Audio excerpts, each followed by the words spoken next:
Hey, also Nitro nerds, and this is a video on, we'll call it inspiration, in that I rarely do this. However, there is a channel that I've come across, I've become very fond of, and I want to, I guess, bring a little bit of awareness to it and encourage everyone to check it out.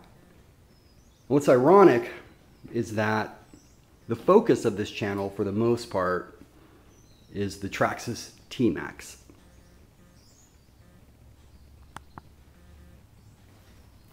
And I think one of the reasons that I'm so drawn to this channel is, well, first and foremost, it's a gentleman in the hobby who is one of the few folks older than myself, if you will, in this hobby, and is out there running his Nitro engines, making videos, and I will support that all day long. He's one of the folks who I think gives the T-Max a good name. How about that? I know I jaw a lot about T-Max and LRPs, and in all candor, it has to do more with some of the folks that own them and refuse to look beyond those artifacts and to accept that there really are things better out there. Doesn't necessarily mean what you have is inferior in the grand scheme of things, but his channel is one that I think if you have a T-Max, you certainly need to check it out, and I know for a fact this gentleman's going to be doing a lot more videos.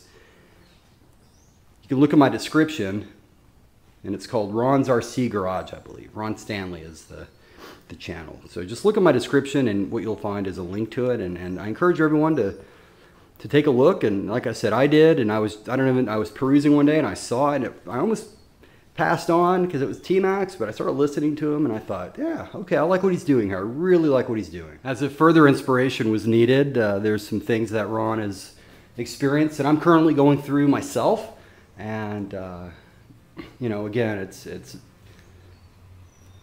very interesting and comforting to come across people that share your interests, that have experienced, I guess, some of the hardships, if we want to look at it that way. And recently, his last video, he redid his workshop. And I started looking around mine and I thought, God, I gotta do something about mine. So, as small as it is, I decided to get off my ass and do something about it. You can see here it is now.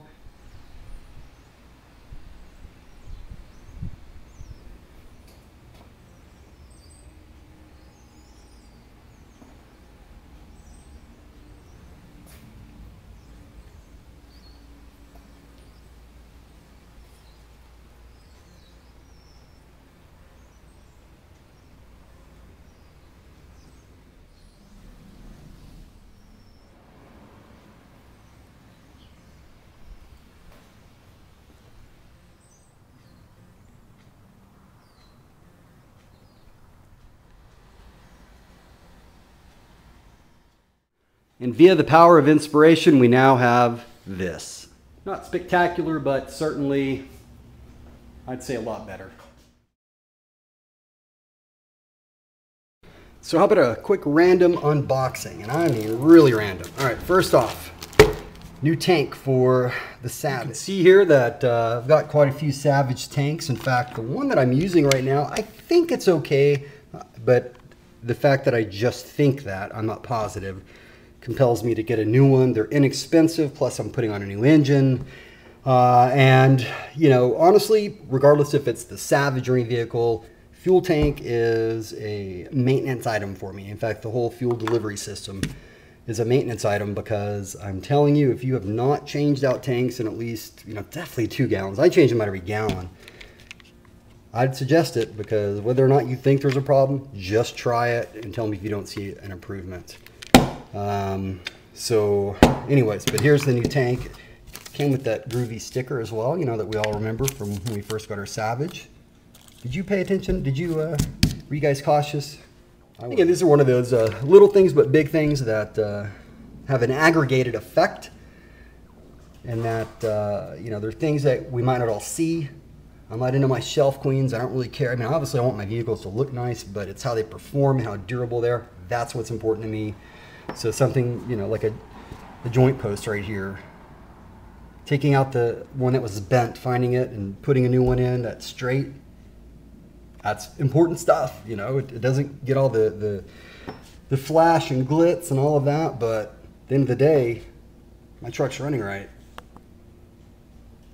All right, next up we have a Motor Saver air filter, and I'm actually most likely going to be transitioning all of my air filters to these right here, assuming that I like them. I've read way too many good things about this air filter, and so like I said, starting it out with the Savage, I'm going to try it on the Hyper 7. In fact, I'm actually using the same model for the Savage and the Hyper 7 because they're both same fit. We'll see. They're not cheap, but you know, once again, these are one of those items where you don't want to skip. Next up, we have some clutch springs. These are Mugen 0.90 millimeter clutch springs.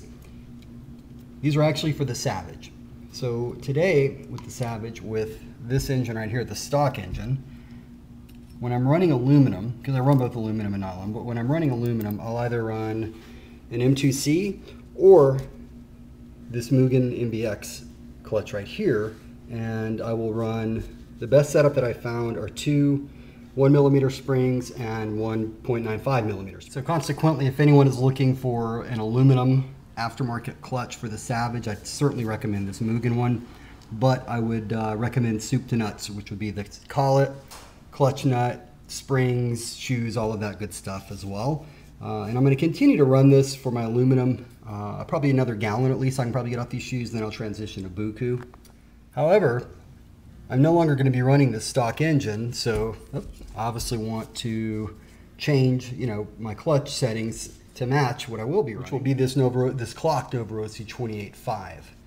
Now I'm going to begin with the stock setup. So I've got a new stock clutch setup, and ironically, if you can believe it, the springs on here for the Savage, the stock ones, are actually 0.9 millimeters. So they're the same tension as the Mugen ones that I just got, which I will also run for the aluminum. So it's important here, you can see, to make sure you measure just to ensure that you're getting, you know, the precise, because I mix and match springs all the times and I forget where I'm at. But so again, I'm going to be starting with stock 0.9 millimeter springs all the way around, and then this Mugen, same thing, 0.9 millimeter springs all around, because this thing's going to have some power to it.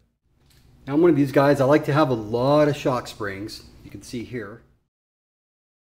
I like to try different springs really for weight distribution purposes, because obviously that's one of the things that springs allow you to do. And one of the challenges I have with this Hyper 7 is the fact that this engine is so damn powerful that anytime I accelerate or come out of a corner or anything like that, the rear is, it's too loose. So the front is actually breaking loose and the rear is just, it's there. So one of the challenges here, again, is the fact that there's not enough weight that's being distributed to the rear of the vehicle. So I guess the best way I can explain is think in terms of cornering, right? You're going to take a turn. Well, what happens is when you brake, entering a turn, or brake anywhere, the front of the vehicle is taking much of the load and it's dipping too much, okay? And then when you accelerate out, the rear of the car is taking the load, okay? And so what I want to see happen is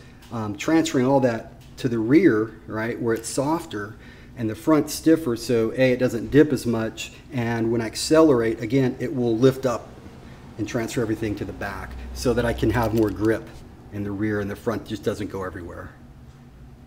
That's the concept at least, but we have to put it into practice, as we know, right? But again, there's only one way to find out, and shock springs is an artifact in that overall initiative. On a side note, you guys can see here, one of the things I'm also testing out is I'm using a pillow ball suspension setup here in the front and C-hub in the rear. This is the C-hub that I was running in the front. This is temporary, I just want to change it out, I just want to try it. Then what I'm going to do is C-hub in the front, pillow ball in the rear. Then I'm going to do C-hub in the front and the rear on a new chassis, on that long chassis. And then same thing again, PBS in the front, C-hub in the rear, you know, the whole damn thing. Anyways, stick around for some Hyper 7 videos and you'll see, but Bottom line is this thing is going to be bad to the bone. Something else that's pretty cool is these springs right here are not just for the Hyper 7. I can run these on my Savage, where I'm having the opposite problem. So the Savage, what I want to do is I want to loosen up the rear a little bit. So consequently, what I'm going to do is in the rear, I'm going to run these stiff springs here. I don't know, these are the red ones. I forget what they're called. They're the super duper stiff hard springs for the Savage. And then in the front, I'll run these soft springs, these Mugen soft springs. And you can see they're a good fit all the way around. So no problem whatsoever. So I think with that setup, I'll at least try it, depending on what mode it's in, but I should have it cornering its ass off. So hopefully this helps you understand that you don't always have to use the manufacturers or even that makes shock springs. Excuse me. You can try some from other makes. Really what you want to look for if you're doing that, length is important, of course. However, understand that the actual, when it compresses, it's not going to change its rating or anything like that. So as long as you're within a certain area, you're fine. What you want to look for are the shock cups right here in the bottom. Just make sure that they fit. It's hard to do with one hand. But again, what you're looking for is just to make sure, you can see here that these fit fine, that they fit.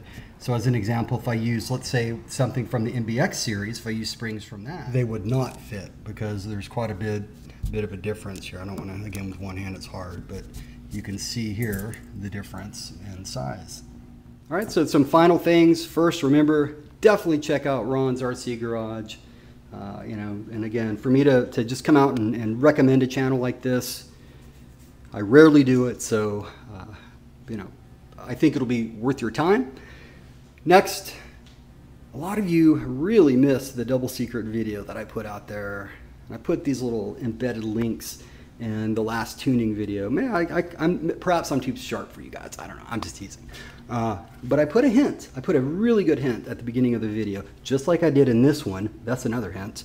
However, just go ahead and I guess click on this engine here and see the double secret video that you missed the first time around. And like I said, who knows? Maybe there's one in this one. Thanks so much, guys, and I hope you have a great day.